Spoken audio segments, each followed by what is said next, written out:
Hello friends, good morning. कैसे आप सभी डूइंग? बहुत अच्छे होंगे आप लोग। और सबसे पहले तो यदि आप मेरे चैनल पर नए हैं तो आप मुझे सब्सक्राइब कर ले और लाइक करो और शेयर करो और प्यार प्यार कमेंट्स भी किया करें। देखिए, मैं आज का जो जैसे कि आपने थंबनेल में देख ही लिया होगा कि हम अभी बीपीएससी टीआरएफ ओपन जीरो के लिए कोचिंग ले या नहीं ले, या कोई ऑनलाइन परचेज बैच परचेज करें या ना करें, या सेल्फ स्टडी करें, तो इस पर मैं टॉपिक पर बात करने वाली हूँ। देखिए, जैसे मैं कर रही हूँ या मैंने जो प्रिपरेशन करी है तो वो अभी मैं काफ़ी टाइम से कर रही हूँ, तो ये मेरा सेल्फ का है। और मैं सेल्फ का एक्सपीरियंस भी बता सकती हूँ कि आप चाहे कोचिंग करें चाहे जो करें, अगर आप बिगनर्स हैं तो आप कोचिंग ले सकते हैं एक प्रॉपर गाइडलाइन के लेके, लेकिन कोचिंग आपका सिलेक्शन नहीं करा सकती है। इसके लिए आपको खुद में पढ़ना पड़ेगा आपको। और मुझे ऐसा लगता है कि आप कोचिंग अगर बैच परचेज करना चाहते हैं तो मैं इसके लिए बेस्ट बैच का भी एक वीडियो बना दूंगी, इफ़ यदि आपको चाहिए तो, अगर आप चाहते हैं तो। और देखिए, यदि आप जो बच्चे कह रहे हैं कि मतलब कि बीपीएससी टीआरएफ ओपन जीरो नहीं आएगा, तो मैं उनके लिए बता दूं कि बीपीएससी टीआरएफ ओपन जीरो जरूर आएगा, ये जरूर आएगा और ये मस्ट है कि आएगा। लेकिन हाँ, कब आएगा? मई में तो नहीं आएगा, कंफर्म मई में नहीं आएगा। हाँ, जून के स्टार्टिंग में, जून के एंड तक में नोटिफिकेशन देखने को मिल सकता है या पॉजिटिविटी कुछ न्यूज आ सकती है।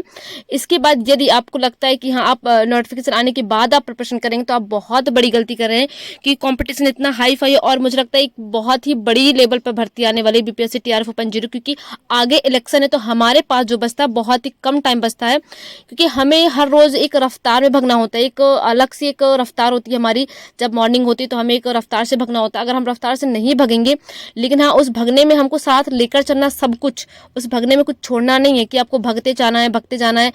उसमें आपको क्वालिटी देखनी है। आपको ना क्वालिटेटिव पढ़नी है, नॉट क्वांटिटेटिव। यानी कि आपने बहुत सारी चीज़ें पढ़ रखा है, पता चले कि आप में उसमें से आप एक क्वेश्चन भी हैंडल नहीं कर पा रहे हैं, तो वो आपके लिए बेटर नहीं है। आपको क्वालिटी चीज़ें पढ़ने, भले ही आप थोड़ा पढ़ें। और मुझे लगता है आप एक एक करके पढ़ाई करिए। जैसे कि आज मैं साइंस पढ़ी, हालांकि मेरी साइंस पोर्शन बहुत अच्छा है, ठीक ठाक है, बहुत अच्छा तो नहीं कहूँगी, ठीक ठाक है, मैं क्वेश्चन हैंडल कर लेती हूँ उस चीज़ के। और तो फिर भी मुझे ऐसा लगता है मैं रिवीजन करूँ, क्योंकि काफ़ी टाइम से मैं रिवीजन नहीं, हालांकि मैं पढ़ाती हूँ लेकिन फिर भी एक रिवीजन बनता है खुद में। तो मुझे लगता था मैं रिवीजन करूँ, तो उसका अब तो मेरी स्कूल की भी छुट्टी हो चुकी है, 20 मई से हो गई थी, कंप्लीट हो गई थी, तो आज ये 21 है, इसलिए मैंने ये वीडियो बना लिया। तो अभी क्या करना है कि हमें ना रिवीजन, अगर आपको जो भी सब्जेक्ट अच्छे हैं तो उनके आप रिवीजन कर डालिए। सबसे पहले मेन पॉइंट तो ये कि आप रिवीजन कर डालिए।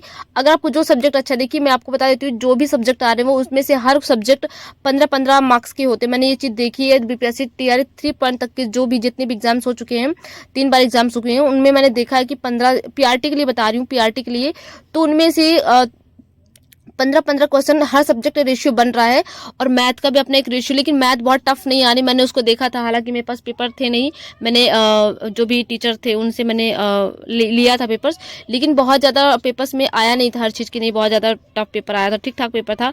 लेकिन हाँ, ये मैं नहीं कह सकती कि मैं उसको क्वालिफाई कर लूँगी, क्योंकि क्या पता वो चीज़ें, वो कहते हैं ना कि अपनी अपनी थाली खाना अच्छा लगता है, दूसरी थाली खाना अच्छा लगता है, तो वो चीज़ें मैं कॉन्फिडेंस से बिल्कुल भी नहीं कह सकती कि मैं वो पेपर कर ली थी। क्या पता मैं नहीं दिया, क्या पता वो चीज़ मैं नहीं कर पाती। हाँ, मेरे पास ये एक चांस है, मौका है, और ये इसको बिल्कुल भी गंवाना नहीं, बिल्कुल भी। कहते हैं लास्ट चांस है, अगर जो भी बहुत टाइम से चीज़ें नहीं कर पाई, या जिन्होंने लापरवाही करी, या फिर जिन्होंने फॉर्म फिल नहीं करा था, तो वो चीज़ें हैं।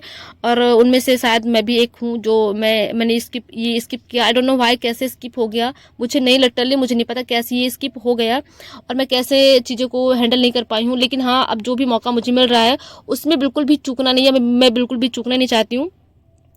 तो इसके लिए मैं बता दूं, अपनी जो स्ट्रैटेजी है कि कोचिंग लिया है कि नहीं, मैंने अभी तक कोई भी कोर्स परचेज नहीं किया है, क्योंकि मुझे ऐसा लगता है, मतलब मुझे पर्सनली लगता है कि मेरी जो प्रिपरेशन काफ़ी हद तक ठीक ठाक है और मैं काफ़ी क्वेश्चन को हैंडल कर लेती हूँ। तो मेरा तो ये कि लेकिन हाँ, यूट्यूब में फॉलो करती हूँ, यूट्यूब में जो भी क्वेश्चन होते हैं उनको मैं फॉलो करती हूँ। अगर आप कोचिंग लेना चाहते हैं या कोई ऑनलाइन कोर्स परचेज करना चाहते हो तो मैं बता देती हूँ, एक तो मुझे ठीक ठाक लगता है, एक ऑफिसर एकेडमी, उनका भी ठीक ठाक लगता है। हाँ, उसके बाद अगर मुझे बहुत ही बेस्ट कोचिंग लगती है तो वो लगती है सचिन एकेडमी का, अपना एक अलग ही वो है, अलग ही उनका एक कहते हैं कि यूनिकनेस बनी हुई है। तो वो चीज़ है, आप वहाँ से कोर्स परचेज कर सकते हैं, क्योंकि मैंने उनके यूट्यूब में वीडियोस देखे हैं जो क्वेश्चन करवाते हैं, तो वो बेनिफिट मुझे लगता है कि एज इट इज़ क्वेश्चन पूछे गए थे बीपीएससी टीआरएफ 3.0 में, as it is same question पूछे गए थे। तो वो चीज़ें हैं, आप कर सकते हैं। और मुझे पर्सनली लगता है कि आपको, यदि आप बिगनर्स हैं या आपकी उतनी अच्छी चीज़ें नहीं कवर कर पा रहे हैं, या फिर आप बुक नहीं है, कुछ भी है, तो आप एक बार ऑनलाइन कोर्सेज परचेज कर लीजिए, और जितनी भी चीज़ें डिटेल में है आप उनको कर लीजिए, बहुत अच्छा है। और मुझे लगता है कि आपका पेपर निकल सकता है, निकल जाएगा। और इसके बाद भी आपको, अगर आपने 1 घंटे ऑनलाइन पढ़ा है तो आपको 2-3 घंटे सेल्फ में देना ही पड़ेगा। उसके बाद ही आपका पेपर क्वालिफाई हो पाए, क्योंकि अब जो चीज़ें आ रही बहुत ही गहराई से डीपली चीज़ें आ रही हैं, लेकिन बहुत ही सॉफ्ट चीज़ें भी आती हैं। मैं ये नहीं कि कुछ कुछ क्वेश्चन होते हैं जो हॉट क्वेश्चन होते हैं, उनको आप कवर करते चलिए। बहुत ही कुछ क्वेश्चन होते हैं जो डीप पूछते हैं, लेकिन कुछ क्वेश्चन हैं कि हम अधिकतर करते हैं कि हम कभी-कभी बस इतना करना है कि हमारे जो क्वेश्चन हमें आते हैं वो गलत नहीं करने हैं, लेकिन हमसे वही क्वेश्चन गलत है जो हमें आते होते हैं। तो हमें वो क्वेश्चन बिल्कुल भी गलत नहीं करने हैं। हमें जो पेपर है, या फिर आप क्वेश्चन पेपर सॉल्व किया करिए, या फिर जो भी जैसा भी आप कर सकते कर लीजिए। लेकिन यदि आप कोचिंग लेना चाहते हो तो आप कोचिंग ले लीजिए।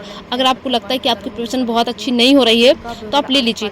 और आपको अगर लगता है कि हाँ, आपकी प्रिपरेशन अच्छी हो चुकी है तो आप सेल्फ स्टडी कर लीजिए।